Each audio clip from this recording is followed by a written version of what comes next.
the floor. Thank you. Thank you very much. Let me switch to French. Monsieur le Président, le Parlement européen s'est penché 2 fois déjà cette année sur la situation critique en République démocratique du Congo, avec les résolutions de mars et de juillet. Le Conseil, pour sa part, a déjà adopté en cette même année 2 conclusions. La RDC sera encore à l'agenda du Conseil Affaires étrangères le 12 décembre. Il s'agit d'un pays énorme, aux défis gigantesques. En même temps, son potentiel est immense. Pour les ressources naturelles, bien sûr, mais encore plus pour le potentiel humain, la créativité culturelle. L'Union européenne a manifesté depuis de nombreuses années sa solidarité avec les populations de l'Est du pays.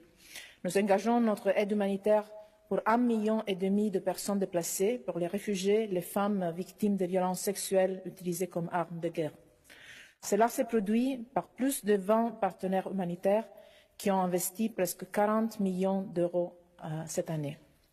Nous œuvrons aussi pour trouver des solutions aux causes profondes des conflits, non seulement à travers les futures réglementations européennes sur les minerais liés au conflit, mais aussi par l'appui au processus de Kimberley, pour la transparence dans l'exploitation des diamants et par l'appui à l'initiative de la conférence régionale des pays des Grands Lacs contre l'exploitation illégale des ressources naturelles. L'Union européenne est aussi engagée dans la lutte contre l'impunité dans l'Est du Congo. Nous soutenons le travail de la MONUSCO et du Haut-Commissaire des Nations Unies aux droits de l'homme. Je tiens aussi à rappeler l'importance pour la gouvernance du pays de nos missions PSDC, désormais parachevées dans les domaines de la police et de l'armée, EUPOL et EUSEC. J'ai voulu souligner cet engagement en RDC, même si la situation politique nous a amenés à revoir les priorités de notre partenariat. Aujourd'hui, le seul moyen d'assurer la stabilité en RDC, c'est d'assurer pour la première fois dans son histoire une transition démocratique. Une confirmation sans ambiguïté venant du président Kabila qu'il respectera la limite de mandat, que la constitution actuelle restera en vigueur pendant la période transitoire et sans amendement contribuera beaucoup à apaiser la situation. Déroger au délai constitutionnel n'est envisageable que sur base d'un accord véritablement inclusif qui puisse assurer une période de transition pacifique et aussi courte que possible. C'est pourquoi l'Union européenne a soutenu un cadre de dialogue facilité par l'Union africaine. L'accord politique qui en est sorti le 18 octobre risque cependant de ne pas satisfaire cette attente. Le risque de violence à l'échéance du 19 décembre est important, surtout après la répression sanglante du 19 et 20 septembre, qui a laissé dans les rues de Kinshasa plus de 50 morts. Un rapport du Bureau des Nations Unies pour les droits de l'homme signale clairement la responsabilité de l'appareil sécuritaire de l'État. Nous avons demandé, avec d'autres partenaires internationaux, une enquête indépendante sur ces événements.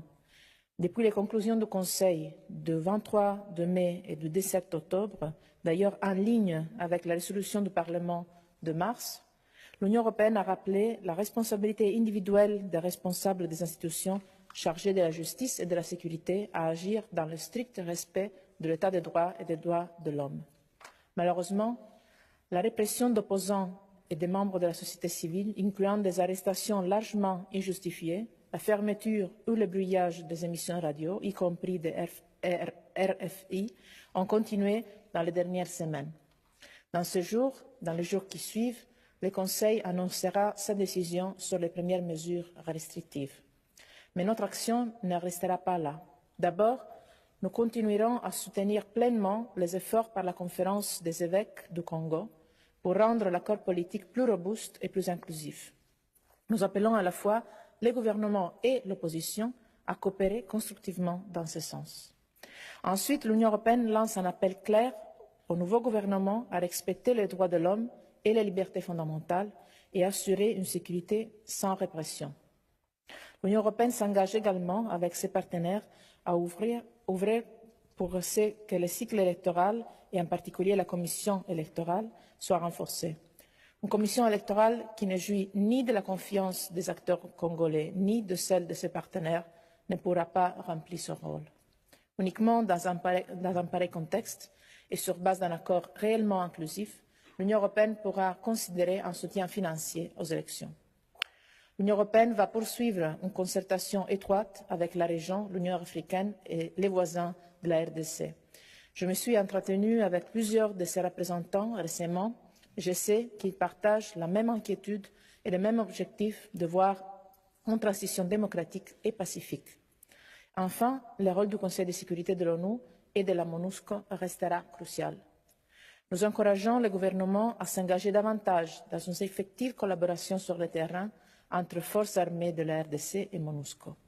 La République démocratique du Congo a sans doute un lien particulier avec l'Europe. C'est notre histoire, c'est notre intérêt pour la stabilité de toute la région des Grands Lacs, ce sont les relations entre nos peuples. Ce pays a connu une violence qui ne peut pas être oubliée.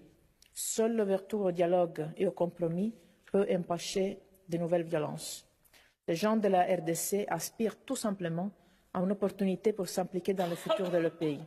Seule une véritable démocratie peut répondre à cette demande.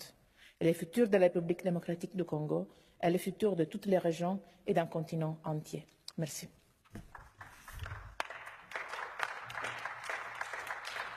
Vielen Dank, Frau Kommissarin Mogherini. Wir treten nun in die Aussprache ein. Es beginnt Frau Kollegin Gabriel für 1,5 Minuten.